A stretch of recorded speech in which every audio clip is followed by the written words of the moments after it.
मतलब लंबा रहता है खाली ना, आगे से कितना छोटा दिख रहा था। देखिए इतना बड़ा मुंह और इतना बड़ा पैर छोटा हो गया शरीर के हिसाब से, और शुतुरमुर्ग का तो शरीर के हिसाब से पैर बड़ा हो गया। इतना चौड़ा मुंह रहेगा तो एक बोझा से कैसे खाएगा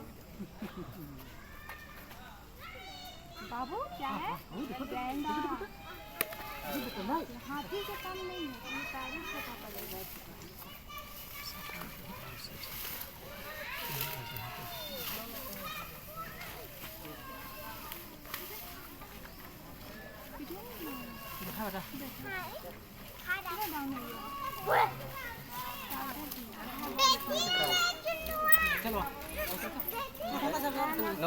नौजी छिटकाएगा तो पूरा इधर तक छः करेगा तो पूरा डिंग जाएगा।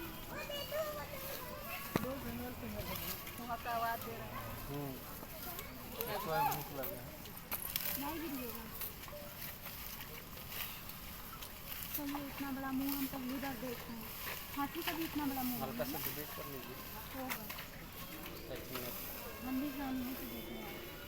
इससे पहले तो हम आँख से नहीं देख सकते। उठाएं, दिख नहीं रहा है। नहीं करूँ, उधर गंदा है और बोल नहीं दिखता ना उठाते।